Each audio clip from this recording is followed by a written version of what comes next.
नवल किशोर जय गोपी चित चोर प्रभु जय जय माखन चोर जय जय माखन चोर बोल बांके बिहारी लाल की जय श्री भागवत भगवान की जय।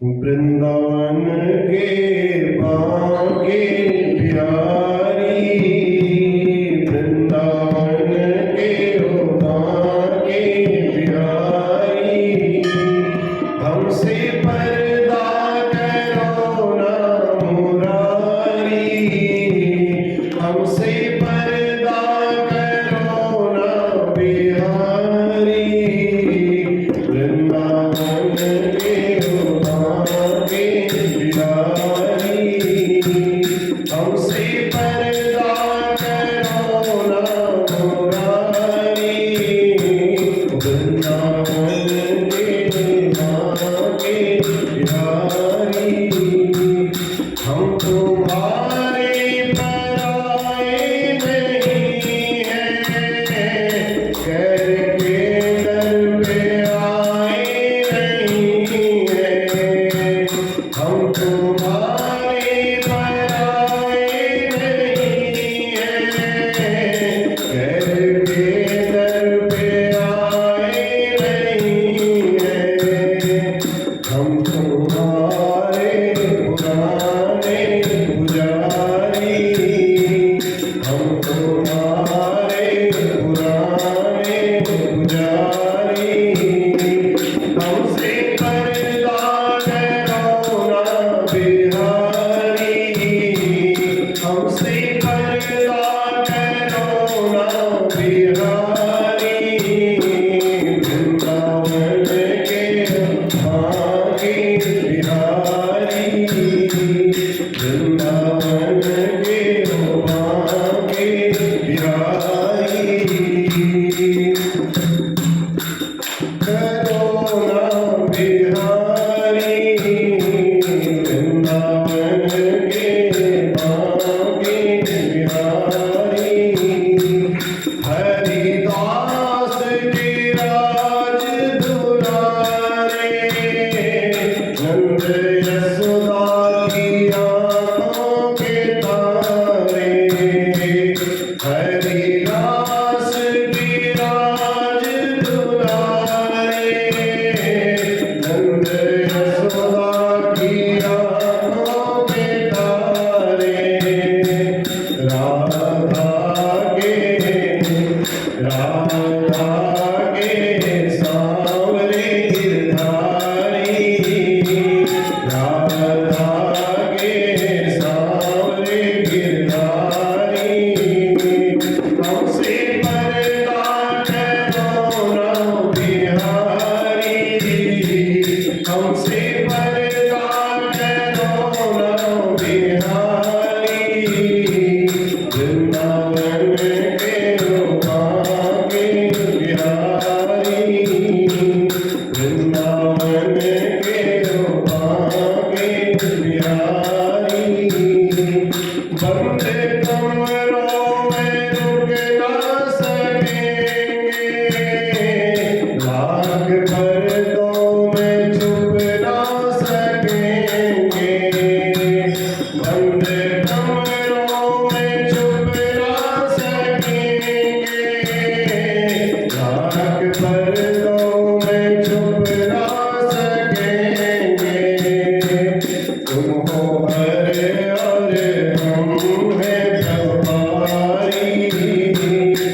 जन्माद्यस्य यतोऽन्वयादितरतस् चार्थेष्वभिज्ञः स्वराट् तेने ब्रह्मविदामृताय आदिकवये मुह्यन्ति यत्सूरयः तेजो वारिमृदां यथा विनिमयो यत्र त्रिसर्गो मृषा धाम्ना स्वेन सदा निरस्तकुहकं सत्यं परमं धीमहि सत्यं परमं धीमहि। बोलो के बिहारी लाल की जय। भगवान की बाल लीलाओं में क्रमशः भगवान जब 1 वर्ष के हो गए, नंद बाबा ने सोचा क्यों न इनका नामकरण करवा दिया जाए। तब वसुदेव जी ने गर्गाचार्य जी को नंद बाबा के यहाँ गोकुल में भेजा, कहा महाराज वहां जाइए और नामकरण संस्कार आप बालकों का कराइए।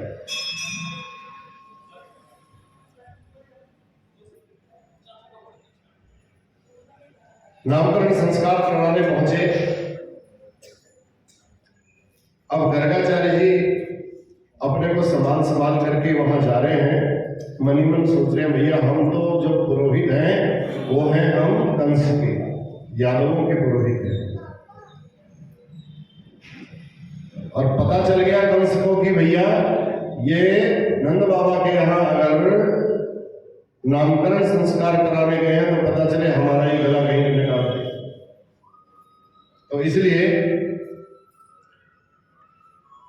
गर्गाचार्य जी अपने को संभाल करके नंद बाबा के पास गए और नंद बाबा से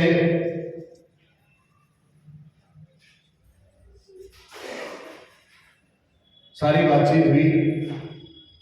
नंद बाबा ने कहा महाराज करके तो आपको जाना ही है नामकरण आज, आप चुपके से कर दो। नंद नगरी में भी किसी को खबर नहीं लगेगी, आप गौशाला के अंदर चुपचाप जा करके कर दो। अब यशोदा माँ ने सोचा चलो देखें भाई पंडित जी आ रहे हैं, अच्छे समझदार पंडित जी हैं या नहीं है। तो यशोदा माँ ने तो बलराम जी को, रोहिणी के पुत्र को अपनी गोद में बिठा लिया और रोहिणी ने यशोदा नंदन को अपनी गोद में बैठा लिया। अब जैसे ही गर्गाचार्य जी के पास गए, पहले तो जैसे कल बताया गर्गाचार्य जी ने देखा, भगवान को देखते ही उनकी समाधि लग गई, ध्यान भग्न हो गए, प्रभु की छवि को निहारते ही रह गए, अंदर ही अंदर भूल गए। जैसे कैसे मैया ने जगाया, उसके बाद कहा महाराज आप जल्दी जल्दी पूजा करो। तब गर्गाचार्य जी ने कहा, जैसे ही देखा यशोदा मैया को बोला अयम हि रोहिणी पुत्रो रमयन् सूर्यो गुणैः आख्यास्यते रामेति बलाधिक्यात् बलं विदुः।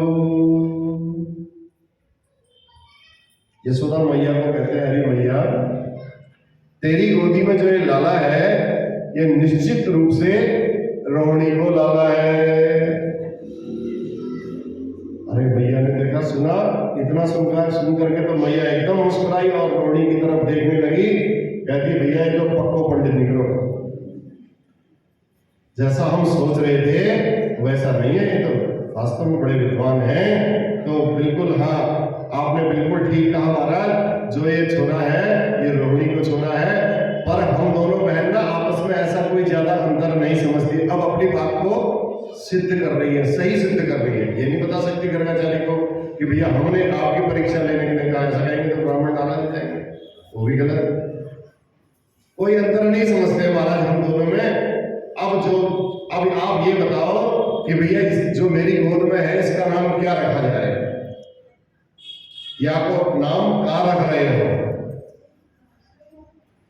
नंद बाबा को गर्गाचार्य जी ने कहा भैया बाबा बोले देखो ये जो छोरा है ये आगे चल करके बहुत बलवान निकलेगा, इसलिए हम इसका नाम बलराम रख देते हैं। बहुत बल होगा इसके, बलाधिक्य होने के कारण इसका नाम बलराम रखते हैं। और कुछ ये संकर्षण भी करेगा, आकर्षण भी करेगा, तो इसलिए इसका नाम, दूसरा नाम हम संकर्षण रखते हैं। मैया बोली अच्छा महाराज जल्दी से जल्दी बता दो, फटाफट फटाफट कर दो, ये छोटे छोरा को नाम भी बताई दे महाराज। बाबा बोले मैया बस या के नामन की तो तू मत पूछ। बहूनि सन्ति नामानि रूपाणि सुतस्य ते गुणकर्मानुरूपाणि तान्यहं वेद नो जना। मैया ये जो छोटा बालक है या के तो हजारों नाम पढ़ेंगे मैया, एक नाम से काम नहीं चलेगा इसका, और इसके तो हजारों नाम हैं, इनके नाम अनेक अनूपा। रामचरितमानस में लिख दिया। कहां तक गिनाऊं महाराज और मैया, कहां तक गिनाऊं? गोपाल सहस्त्र नाम, विष्णु सहस्त्र नाम, सब इसी के नाम भरे पड़े हैं महाराज। जहां देखो मैया इन्हीं के नाम है। एक से महाराज इतना लंबा चौड़ा नहीं बताओ, एक बढ़िया सा नाम बता दो बस। मैया बोली, बाबा बोले भैया इस समय तो हम इसका नाम कृष्ण रख देते हैं। मैया बोली कृष्ण कहने में मेरी जीभ थोड़ा अटपटा जाएगी, हम गांव के लोग हैं, हमसे कृष्ण बोला नहीं जाता है, आप सीधा साधा नाम रख दो। तो फिर पूछ लिया भैया, मैया ने पूछा बताओ क्या मतलब होता है कृष्ण का? तो बाबा बोलते हैं कृष्ण का मतलब होता है कर्ष इति कृष्ण, जो देखने में सबको अपनी ओर आकर्षित कर ले, वह को नाम है कृष्ण। तब मैया कहती है भैया देखो मेरे से तो लाला को नाम कृष्ण बोलने में बहुत अटपटा लगेगा, मैं नहीं बोल सकती ऐसा, मेरे बस की बात कृष्ण बोलना नहीं है, मेरी जीभ लग जा रही है, कृष्ण नहीं हो पा रहा है मुझसे। तो तब गर्गाचार्य जी कहते हैं सतयुग द्वापर त्रेता हर युग में ये जन्म लेता है मैया, ये तो ऐसा बालक है इसने हर युगों में जाकर के जन्म लिया है। और बाबा के अचानक मुंह से निकल गया ये तो वसुदेव को लाला, बस चुप हो गए। अरे ये क्या निकल गया मेरे मुंह से? निकल तो गया लेकिन मुंह से फिर एकदम रोक लिया। तुम तब तक भगवान बोले ऐसा नहीं बोलना है, फिर गड़बड़ा जाएगा, सारी लीला तो समाप्त हो जाएगी यहीं पर। सोई बाबा जी समझ गए, गर्गाचार्य जी समझ गए। गर्गाचार्य जी ने कहा ऐसे नहीं, अब बात तो निकल गई, अब गर्गाचार्य जी भी अपनी बात को संभालने लगे, जैसे मैया ने अपनी बात संभाली, गोदी बदल दी थी। तो ऐसे ही गर्गाचार्य जी ने भी जब वसुदेव का पुत्र कहा तो भगवान ने जैसे कहा ऐसा नहीं करना, भगवान ने जब बोला तो गर्गाचार्य जी कहते हैं देखो भैया ये लाला किसी जन्म में मुझे ऐसा लगता है कि वसुदेव का भी छोरा रहा होगा, ऐसा मेरे को इसको देख करके लगता है।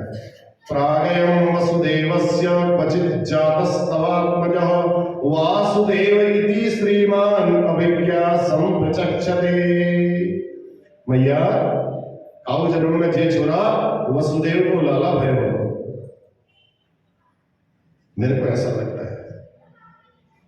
तो इसलिए हो सकता है इसका नाम वासुदेव कृष्ण पड़ भी जाए, ऐसा भी हो सकता है। तो मैया बोली भैया काउ जन्म से मेरे को कोई मतलब नहीं, मैं किसी जन्म में कौन क्या था, हम कौन से जन्म में क्या थे, इससे क्या लेना देना है। मैया कहती भैया यह समय तो मेरा ही है, इसको बस अब ज्यादा भविष्यवाणी मेरे को नहीं सुनी महाराज। मैया को दंडवत प्रणाम करके मैया गर्गाचार्य जी को दंडवत प्रणाम करके भीतर आ गई और रोहिणी से बोली बहना ये बाबा नहीं, ये तो ये पंडित जी तो बहुत महान पंडित हैं, ये तो मानना पड़ेगा। कौन को लाला सोए एक निगाह में यारे बताई दियो कि ये तेरो लाला है और ये तेरो लाला है, तो इनका नाम इन्होंने टेढ़े मेढ़े धर दियो, लेकिन मैं तो इनको कृष्ण और बलराम नहीं कह सकती, मैंने तो इसका कृष्ण बलराम की जगह कनुआ और बलुआ बोलूंगी, मेरे को तो ये बोलने में बड़ा आसान लगेगा। मैया ने कहा मैं कृष्ण और बलराम नहीं कह पाऊंगी, बड़ा दिक्कत है मेरे को ऐसा बोलने में। महाराज मैं पढ़ी लिखी नहीं हूं ज्यादा। तब मैया लाड़ से कृष्ण की जगह भगवान को कनुआ करके बुलाने लगी और बलराम जी को बलुआ कह करके बुलाने लगी।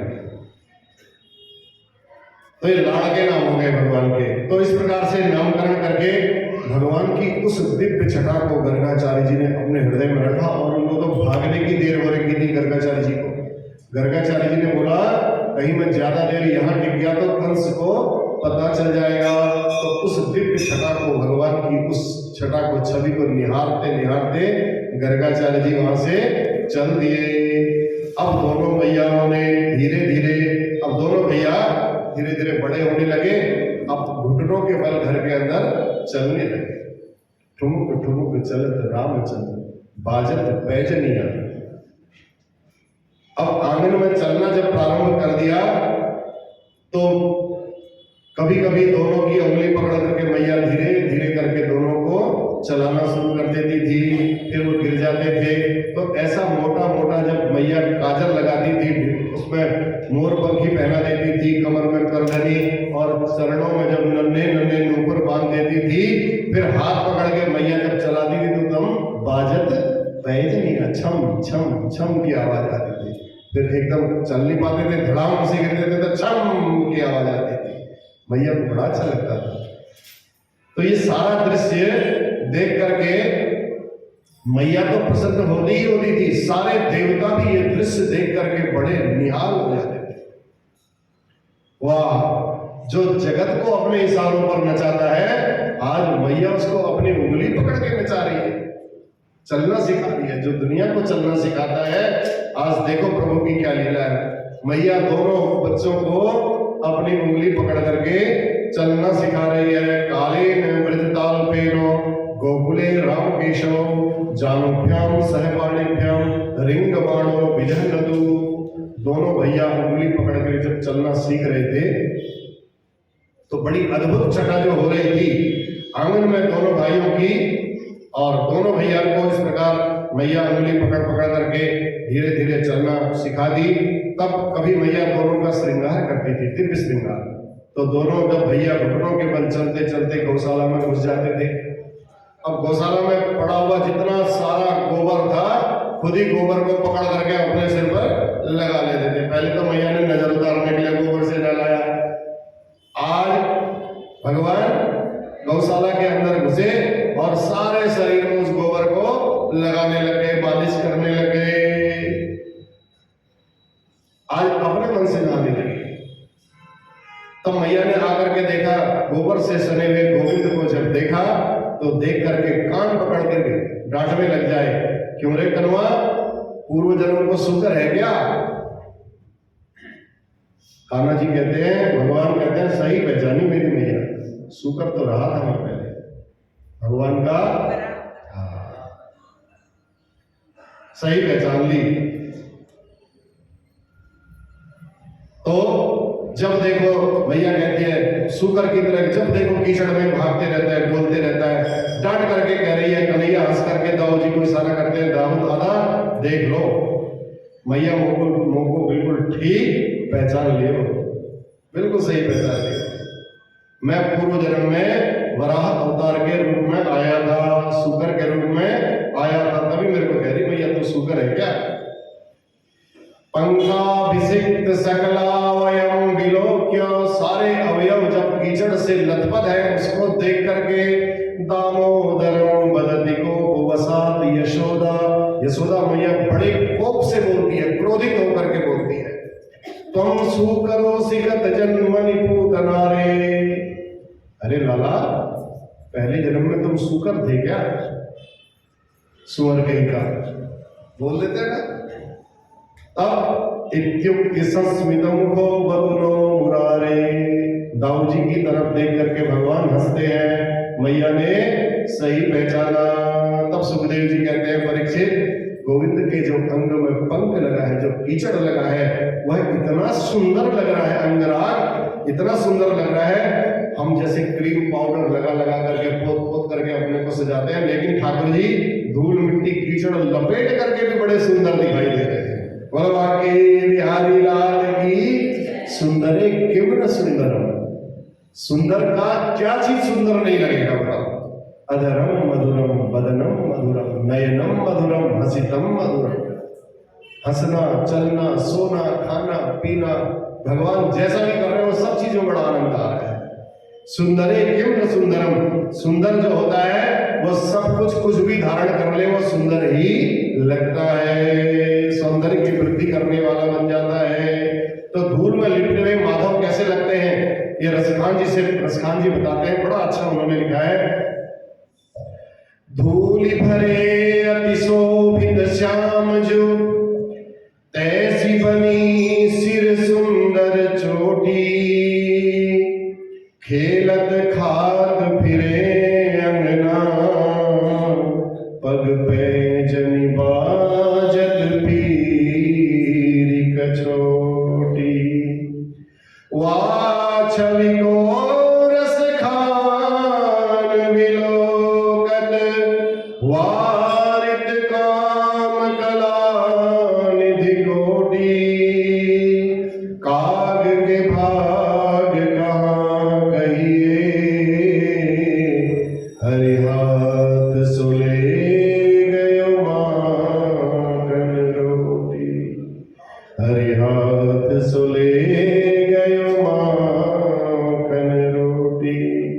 माखन रोटी खाते खाते मेरे प्रभु धूल में लिपटे हुए आंगन में घूम रहे हैं और कैसे लग रहे हैं, केवल शोभित ही नहीं लग रहे, अति शोभित।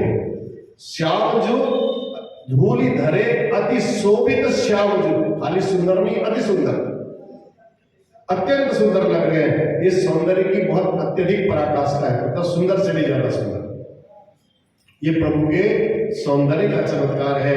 क्रीड़ा करते करते गोविंद जब अब धीरे धीरे थोड़ा सा बड़े हो गए, कभी गायों के सींग पर जाकर के लटकने लग जाए, कभी बछड़ों के मुंह के दांत पकड़ करके दांत मुंह में हाथ डाल दे, दांत गिरने लग जाए। छोटे बच्चे थे, कभी जल्दी भी लकड़ी पकड़े, भैया चूल्हे में से चूल्हा जला रखा है, चूल्हे में से लकड़ी पकड़ी, लकड़ी घुमाने लग गए।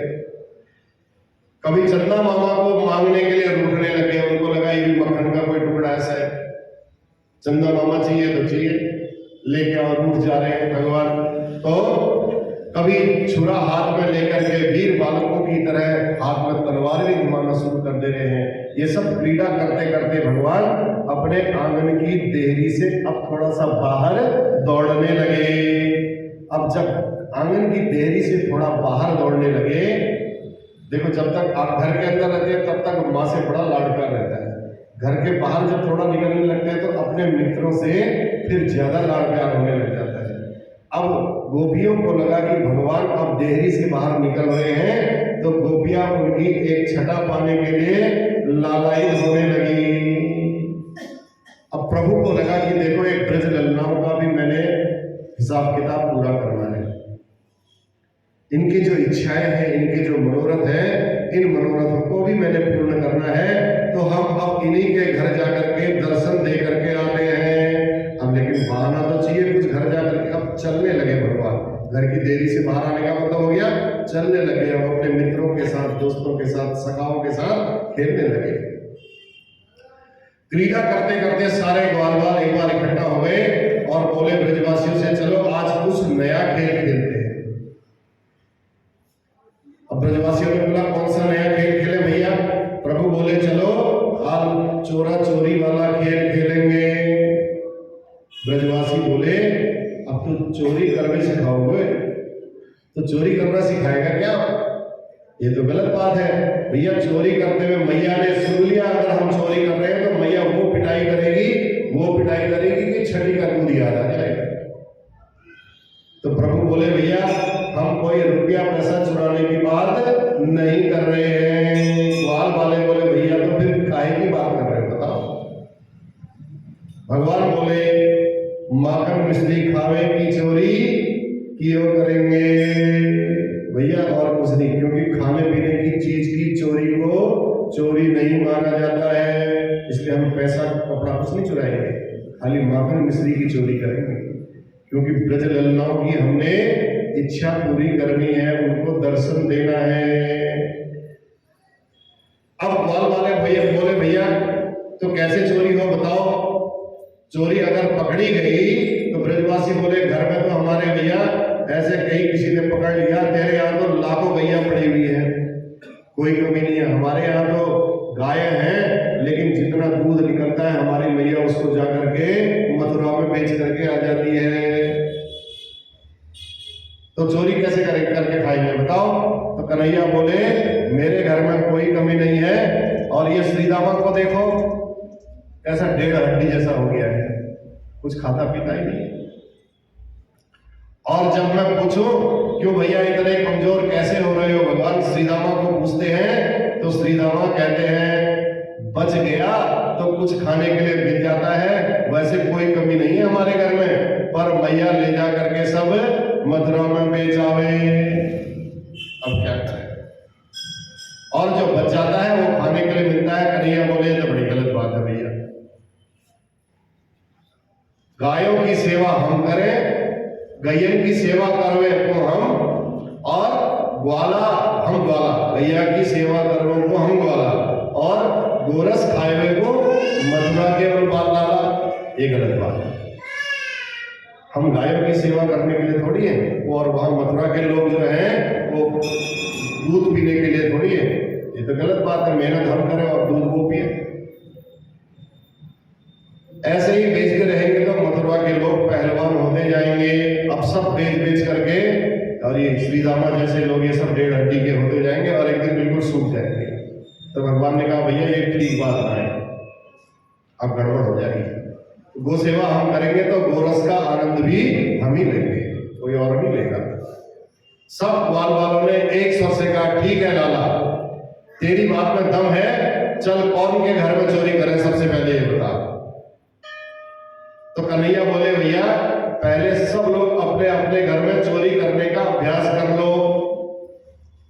सब अपने अपने घर में चोरी करने में जब सफल हो जाओगे तब पड़ोसी के घर की बात हम सोचेंगे। तब सब ग्वाल वालों ने अपने अपने घर में चोरी करी, कुछ सफल हो गए, कुछ विफल हो गए, कुछ वो की पिटाई हुई खूब, घर में मैया ने खूब पिटाई की। दूसरे दिन सब जब गायों को चराने के लिए इकट्ठा हुए, सब अपनी अपनी सुनाने लगे, आज भैया मुंह पर तो ये बीती, मुंह पर तो ये बीती, बड़ी अपनी अपनी आपस की आप बीती बताने लगे। एक छोरा कहता है कन्हैया जन्म कर्म में पहली बार मैंने चोरी की तो मैया ने पकड़ करके मेरी इतनी पिटाई की, देख मेरी पीछे पीठ देख इतनी लाल हो रही है।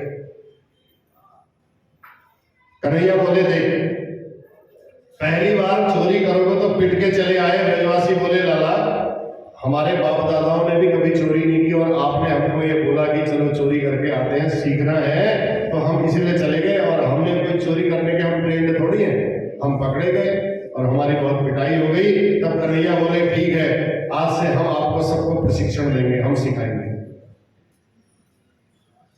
मंडली बनाएंगे, विद्यालय में सब भर्ती हो जाओ आज से।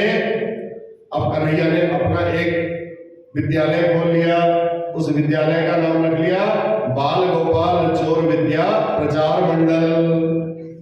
सारे बाल गोपाल जितने आए सब उसमें आने लगे, चोर विद्या का प्रचार करने लगे। भगवान कहते हम आपको चोरी में निपुण कर देंगे। फिर क्या था महाराज, अब मंडल में जितने उनके सदस्य थे, सखा थे, सब बढ़ने लगे, एक दूसरे के साथ और जुड़ने लगे और जुड़ने लगे। तो भगवान ने ब्रज लल्लाओं का मनोरथ पूर्ण करने के लिए माखन चोरी की लीला की। अब गोपियों को भी दर्शन की उत्कंठा जागने लगी है। गोपियों ने कहा भगवान का दर्शन करने के लिए अब कैसे जाएं यशोदा के यहाँ, अब कोई बधाई का कार्यक्रम भी नहीं है, कोई भगवान का जन्मदिन भी नहीं हो रहा है, कैसे जाए दर्शन करने। भगवान की छटा को देख करके इतनी मोहित थी ब्रज लल्लाएं, तो सभी इकट्ठी होकर के, तो जब उत्कंठा दर्शन की जागी तो सभी ने बोला शिकायत करके आते हैं इसके लाला। सब दर्शन करने के माध्यम से लाला की शिकायत करने के लिए यशोदा माँ के पास इकट्ठी सब पहुंच गई। अरे यशोदा रानी, मैया दौड़ी आई, आओ बहन आओ आओ आओ, सबकी सब आज कैसे दर्शन देने के लिए आ गई। तब गोपियां बोली भैया तेरे लाला के कोई गीत गाने के लिए हम नहीं आए हैं, तेरे लाला की करामात सुनाने के लिए हम यहाँ आए हैं। मैया सुन करके बड़ी दुखी हुई। मैया कहती ऐसे क्यों बोल रहे हो? हम कोई चुगलखोर नहीं है, देखो पीठ पीछे बोलने वाले नहीं है हम किसी की चुगली नहीं करके भागने वाले नहीं है। हम तेरे सामने में बोलेंगे, तू पहले अपने लाला को बुला, लाला के सामने में ही सारी बात बोलेंगे। अब लाला के दर्शन करने हैं, ब्रज ललनाओं को शिकायत करेंगी, तेरे लाला के ऊपर करेंगी, तो बोल कहाँ है तेरा लाला, निकाल करके बाहर ला। तो यही मैया ने जैसी आवाज लगाई, अरे बेटा कन्वा। अब वो अंदर खेल रहे थे भगवान, कन्हैया दौड़े दौड़े आए। हाँ मैया क्या बात है, क्या बात है मैया? मैया बोली लाला देख सही, सब गोपियां, सबकी सब गोपियां आज तेरी शिकायत कर रही है। तू क्या इन गोपियों को तंग करता है? शिकायत का नाम सुना नहीं। लाला ने गाल फुला करके ऐसे मैया के आगे मुंह लटका करके बैठ गए गोपाल। भगवान की इस भोली सूरत को निहार करके मैया को बड़ा आनंद आया और गोपियों को और ज्यादा आनंद आया। अब सब गोपियां भगवान की उस मधुर झांकी का जब दर्शन करने लगी, एक गोपी कहने लगी अब तो मैया को उलझाना तो पड़ेगा बात में, नहीं तो फिर तो जाओ कह देगी मैया मैंने डांट दिया। अब एक गोपी कहती मैया देखो तेरा लाला इस सामने में बड़ा भोला भाला बन करके रहता है तेरे सामने में, और इसके पेट में बड़ी बड़ी दाढ़ी है, हम जानते हैं। वत्सान मुंचन पचित समय क्रोश संजात हास स्तेयम स्वाद व्यक्त दधि पया कल्पित स्तेय योगे। एक गोपी शिकायत करती है, देख मैया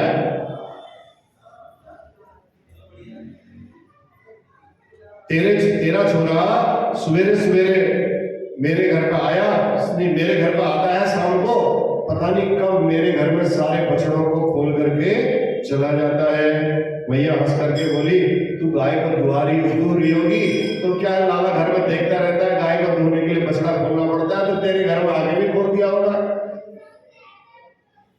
दूध धोने का समय, तब सखियां कहती हैं नहीं दूध धोने का समय नहीं था भैया, दूध धोने का समय तो शाम को 6 बजे होता है, तो दिन में 3 बजे आकर के खोल गया, सारा बछड़ा खोल दिया। और हमारे घर में बिल्कुल दूध की एक बूंद नहीं है, 1 हफ्ता हो गया है इसको ऐसा करते करते। अब कोई आंख दिखा करके मैया को कहती है, हम इसको कभी बोलते हैं लाला हम थोड़ा सा गाय को दूर रहे हैं तो बछड़ा बोलते, कभी गाय दूध देते देते दूध बंद कर देती है, फिर गाय को दूध देने के लिए बछड़े को खोलना पड़ता है, तो लाला अपने आप तो बछड़ा खोल देते हैं। जब गोपियां कहती हैं बछड़ा खोल दे तो कहते हैं भैया तूने कोई मेरे को नौकर समझ रखा है, मैं नहीं खोलता तेरा बछड़ा, भाग जाते हैं वहां से। ये प्रभु की बड़ी विचित्र लीला है। मैं तेरे लाला के बारे में कितना कहूं, मैंने कही तो तमाम, मैंने इसको कुछ बोला तो मेरे को 2 बात और सुना करके भाग गया, अपनी मर्जी से जब चाहे ये खोल देता है। और मैया बोली एक काम करो बहना, एक दिन पकड़ करके तुम ले ही आना इसको, नहीं लाओगे हम ऐसे नहीं इसको पकड़ के लाएंगे, भाग जाता। मैया कहती आंख दिखा कर इसको डांट देना, बड़ा छोटा है ये तो कोमल है, समझ जाएगा तुम्हारी बात को, डांट देना है। दूसरी गोपी बोली हमने डांट के भी देख लिया है, जैसे ही हम लाला को आंख दिखा करके डांटने जाते हैं तो खिलखिला के हंसने लग जाता है। अब इसकी हंसी को देख करके हम मोहित हो जाती है, हम अपने क्रोध को भूल जाती है। भैया इसकी हंसी में पता नहीं कैसा जादू है, इसकी हंसी देख करके हमें भी हंसी आ जाती है, सारा गुस्सा हमारा ठंडा हो जाता है। तब मैया बोली एक काम करो, जैसे ही लाला घर में घुसे इसको माखन खिला देना, माखन खाने का इसको बड़ा शौक है, अगर माखन खिला दोगे तो ये तुमको कोई परेशान नहीं करेगा। एक गोपी बोली मैंने इसको परोस के खूब एक दिन कहा ले तो तेरे को मैं थाली में बढ़िया करके माखन परोस के दे देती हूँ, तो परोस के मैंने दिया, वह हाथ जोड़ करके लाला कहता है तू बैठ के खा ले। सो आग दिखा के बोलो महाराज मेरे को कोई तूने भिखमंगा समझा है? ब्रज ललनाओं को कान्हा जी कहते हैं मेरे घर में मैं कोई भूखा नहीं मर रहा हूं, तू आके मेरे घर में खा जाना।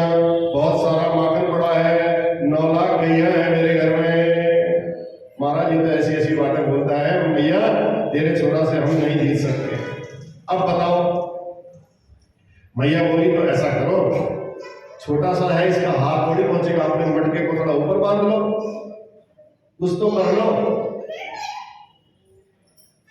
मैया कहती है इसने जो अपना चोर मंडल वाला विद्यालय खोला है, ये तो इतना होशियार है, हमने ऐसा करके भी देख लिया। एक को नीचे बैठाता है, दूसरा उसके ऊपर चढ़ता है, तीसरा उसके ऊपर चढ़ता है, चौथा ये अध्यक्ष जो है ये सबसे ऊपर चढ़ करके मटके को भी पहले खाते हैं, फिर सबको खिलाते हैं, बाकी मटका पकड़ के और फोड़ देते हैं। टपका टपका करके अपने मंडल को भी खिलाता है। तब मैया बोली भैया देखो ऐसा है,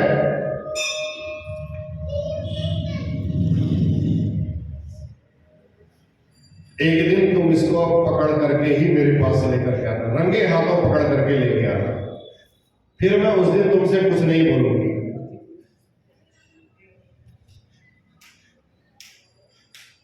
कभी कभी भगवान गोपियां कहती होंगी माखन खाने के लिए लाला तो चोरी क्यों करता है, हमारे घर में आजा माखन खा ले। माखन खाते हैं, माखन खाने के बाद अगर गोपी ने देख लिया, सखी ने देख लिया, तो भगवान पहले तो सबको खिला दिया, खिलाने के बाद कहते इतना सड़ा माखन है तेरा, क्या करेगी इसको खिला करके, सबकी तबीयत खराब हो जाएगी। वो माखन जितना है वो माखन भी सारा पलट के चले जाता है, मटका भी फोड़ के चले जाता है। तो एक गोपी बोली मैया सुन ले, मेरे घर में ना गैया है ना गोरस है, कुछ नहीं है, लेकिन दही का कोई काम नहीं है। जब ये छोरा मेरे घर में घुस आए हो तो अब एक एक कोने में इसने छान मारा कि कहाँ माखन रखा हुआ है। जब बड़ी देर हो गई इसको कुछ नहीं मिला तो इसको बड़ा गुस्सा आया। तो अपने जितने साथी थे, सखी जितने सखा थे, उन सखाओं से बोला राम राम, इस घर में तो कुछ है ही नहीं, तो बिल्कुल मरघट के समान है, घंटा 2 घंटा हो गया आपको, खाने के लिए यहाँ एक चीज भी नहीं मिली, भूख लग रही है, ऐसे में क्या किया जाए। उन्होंने कहा इस घर में आग लगा दो। तो अब गुस्सा के मारे एक दूसरे से आपस में ऐसे चर्चा कर रहे थे। तो बंद कमरे में जैसे ही मैं पहुंची तो तुरंत एक कमरे के अंदर घुस गया और अंदर से बंद कर दिया।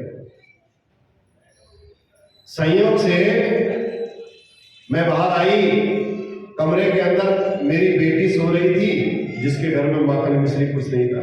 वो कहती मेरी बेटी की चोटी बड़ी लंबी थी। अब इसने चारपाई में मेरी बेटी की चोटी बांधी और उसके दरवाजा खोला, थोड़ी देर चुपके से जोर से उसके कान में हल्ला करके बोला, तुरंत बेटी की नींद खुली और चारपाई के साथ ही उठी। अब वो रोई चिल्लाए बहुत जोर से। तो जाते जाते डर गई और चुटिया, फिर मैंने इसको पकड़ा, चिल्लाया, माफी मांगने लगा। मैंने इसको देख करके, इसके भोलेपन को देख करके इसको छोड़ दिया। तो मेरे पसीने छूट गए इसको पकड़ते पकड़ते, ये मेरे हाथ नहीं आ पाया। तब मैया कहती है भैया देखो अब तुम परेशान मत हो, अब लाला कुछ करेगा आगे से तो आप इसको पकड़ के लाना, फिर मैं इसी को डालूंगी, तुमको कुछ नहीं बोलूंगी।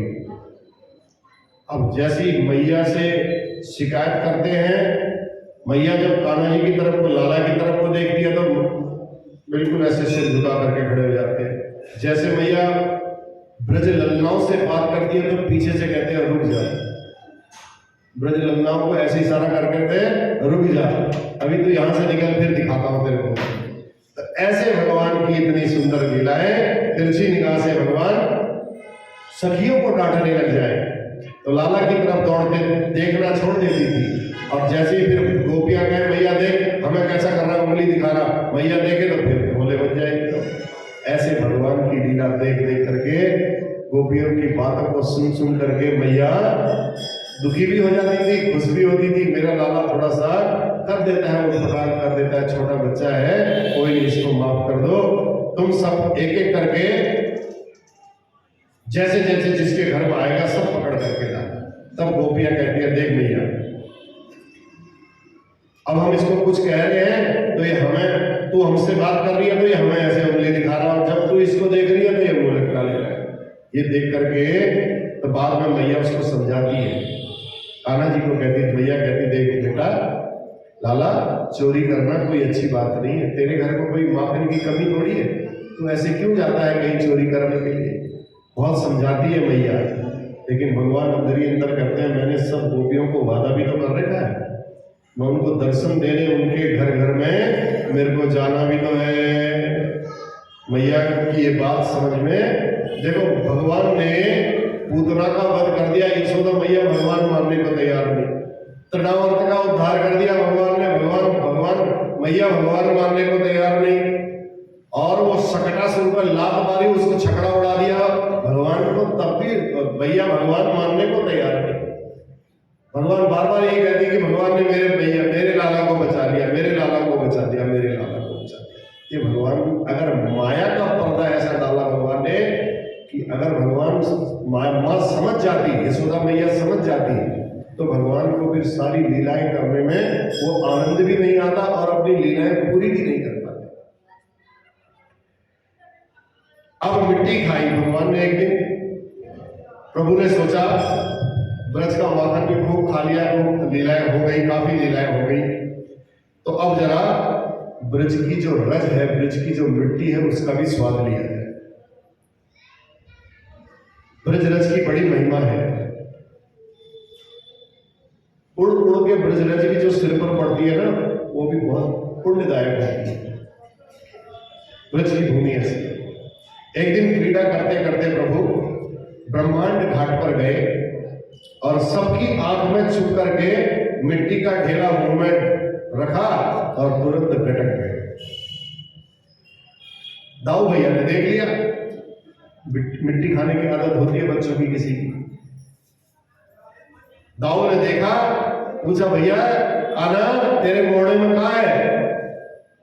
कन्हैया मुंह बंद किए हुए हूं करे, मुंह कैसे खोले? दाऊ जी बोले अच्छा, अब तू मेरे से भी झूठ बोलना सीख गया, चल मैया से तेरी शिकायत करता हूं। पकड़ करके दाऊ जी सब ग्वालन के साथ मैया के पास ले आए। मैया से कहा, मैया कृष्णो मृदम भक्षितवान, तेरे कन्हैया ने आज मिट्टी खाई है, माटी खाई है। कृष्णो मृदम भक्षितवान। मैया घबराई, अरे मिट्टी पेट में तो नहीं चलेगी, मुंह में है कि नहीं है? कल तक तो इसकी माखन खाने की शिकायतें मिल रही थी। अरे मैया बड़ा परेशान कर दिया इसने मेरे को, आज अब इसकी मिट्टी खाने की शिकायत मिलने लगी, माटी खाने की शिकायत मिलने लगी। मक्खन में तो मैया ने सोच लिया कोई बात नहीं, खाने पीने की चीज है, खा लिया तो खा लिया, कोई बात नहीं, ध्यान नहीं दिया। अगर ध्यान नहीं दिया तो इसका मतलब ये तो, और इसकी शरारत बढ़ती जा रही है। आज इसने मिट्टी खानी प्रारंभ कर दी और ध्यान नहीं दूंगी तो कल को फिर ये पुड़िया खाना शुरू कर देगा, फिर तो दिक्कत हो जाएगी। शुरू में ही मैया देखो सोचती तो है, हर मैया ऐसा ही सोचती है, पहले उसको समझाना जरूरी होता है। उठपटांग आदत ना पड़ जाए इसकी कहीं। तो अब मैया ने कहा भैया आज लाला मैं आज तेरे को छोड़ने वाली नहीं हूं। मैया ने उठाई साटी, डंडा पकड़ा और पकड़ा लाला का हाथ। कस्मान मृद मदात्मानं भवान भक्षितवान रहो वदन्ति तावका ये ते कुमारास्ते ग्रजोप्ययम्। चटोरे कहीं के मैया कहती है सच बोल, तूने मिट्टी खाई या नहीं खाई? अब कन्हैया घबराए। कान्हा जी ने कहा आज पिटाई हुई, आज नहीं छूटने वाला मैं, आज पकड़ा गया। हाथ जोड़ करके बोले मैया नाहम भक्षितवान अम्बो सर्वे मिथ्याभिशंसिना, मैं नहीं माखन खाए। ये सब झूठ बोल रहे हैं भैया, मिथ्याभिशंसिना सर्वे, यदि सत्य गिरस्त रही समक्षम पश्य में मुखम। अगर तू मेरी बात पर विश्वास नहीं करती है ना, मेरे को तो झूठा मानती है ना, ले मेरा मुंह खोल के मैं दिखाता हूं तेरे को मैंने माटी खाई कि नहीं खाई।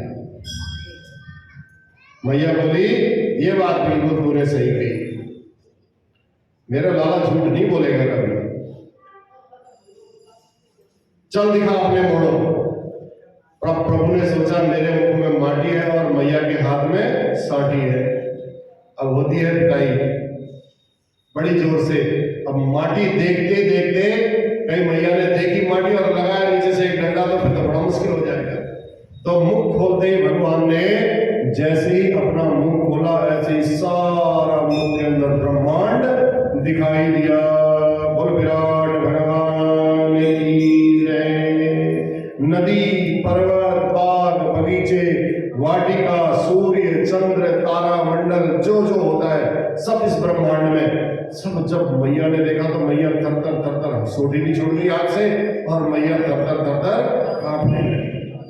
किम स्वप्न एतदुत देव माया किम वा मदीयो पद बुद्धि मोह अथो अमुष्येव ममाघटस्य यकश्चनो पत्तिक आत्म संयोग। अब मैया आंखें मींड मींड करके देख रही है। मैया कह रही मेरी आंखों में कहीं कमी तो नहीं हो गई, कहीं मेरे देखने में मेरे को गड़बड़ तो नहीं हो गया। बार बार आंखों को मींड रही है मैया। ये नदी पहाड़ मेरे लाला के मुंह में कैसे आ गए? समझ गई भैया, हाँ मेरा लाला वास्तव में साक्षात नारायण है, ये साक्षात प्रभु का अवतार है, वास्तव में भगवान है। मैं कोई स्वप्न देख रही हूं, मैया की समझ में नहीं आ रही, लेकिन मैया कह रही है जरूर कोई ना कोई बात तो है, या किसी की कोई माया तो नहीं है जिसने मेरी बुद्धि को भ्रम कर दिया है, किसी ने जादू टोना तो नहीं कर दिया मेरे ऊपर। फिर मैया ने कहा नहीं, निश्चित ही ये नारायण का अवतार है। स्तुति करई न जाई भय माना, जगत पिता में सुत करी जाए। नारायण समझ करके माता यशोदा ने जैसे ही प्रणाम किया तो भगवान को लगा कि ये माधुरी लीला में ऐश्वर्य लीला आ जाएगी, बड़ी दिक्कत हो जाएगी, भगवान फिर ये लाला वाली लीला नहीं करेगी, फिर मेरे को भगवान का ऐश्वर्य जो होगा फिर कैसे पूजेगी। तो तुरंत भगवान ने माया का जो पर्दा उसके दिमाग में था, भगवान ने ऐसी स्मृति को जो देखा वो सब उसकी आंखों के सामने से हटा दिया। माता को लगा कि मैंने क्यों देखा भी था या ऐसे ही लगा था, कुछ ऐसे ही लगा होगा, भूल गई सब। हंस करके बोली सच्ची बोल, तुमने मिट्टी खाई कि नहीं खाई? अब मैया मिट्टी की बात भूल गई।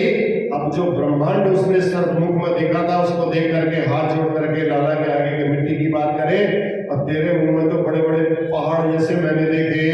कन्हैया ताली बजा करके जोर से हंसे, हरी भैया तेरी बुढ़ापे की आंखें हैं चकाचौंध हो गई है, चश्मा लगा ले तू भी। अच्छी तरह आंख साफ करके देख, मेरे मुंह में पहाड़ कहां से आ जाएंगे बता? तू कह रही है तेरे मुंह में मैंने पहाड़ देखा। मैया बोली हाँ लाला, वो तो मैं भी सोच रही हूं, मेरे लाला के मुंह में पहाड़ कहां से आ गया? ये सब बावरी आंखों में ही कुछ बीमारी है, आंखों में कोई ना कोई दिक्कत है। और लपट लपट के लाला को उसने तुरंत हृदय से लगा दिया। बोल बाल कृष्ण भगवान की। अब मनी मन में कह रही बताओ बुढ़ापे में पता नहीं कैसी कैसी बीमारी लग जाती है। थोड़ी सी देर क्या हुई, मेरी आंखें चकाचौंध हो गई, मेरी आंखों में कुछ का कुछ दिखाई दिया, मैं तो घबरा ही गई। तो भगवान ने सारी गुणवत्ता को भुला दिया और फिर वही वात्सल्य माता का लाला के ऊपर बरस पड़ा।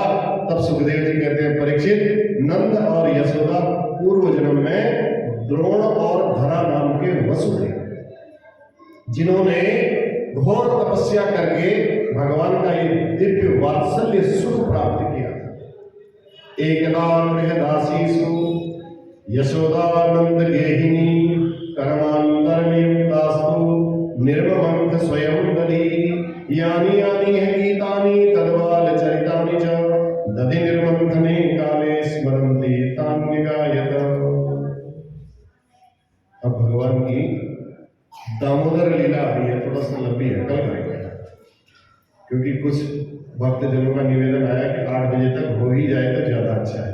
सर्दियां बहुत ज्यादा बढ़ रही हैं, अब आगे बर्फ पड़ने की भी संभावना है, पड़ सकती है, तो इसलिए कोई दिक्कत ना हो, 8 बजे तक ही करें। जितना प्रसन्नता से सुनो, जितना सुनो, बस दबाव में बैठ करके सुनने में आनंद नहीं आएगा, तो इसलिए हाँ 8 बजे तक ठीक है। भगवान की दामोदर लीला हम दीपावली के दिन भगवान ने क्या क्या किया, कैसे किया, ये आपको कल सुनाएंगे। बोलो बाकी बिहारी लाल की। भजन सुनाए कि नहीं सुनाए?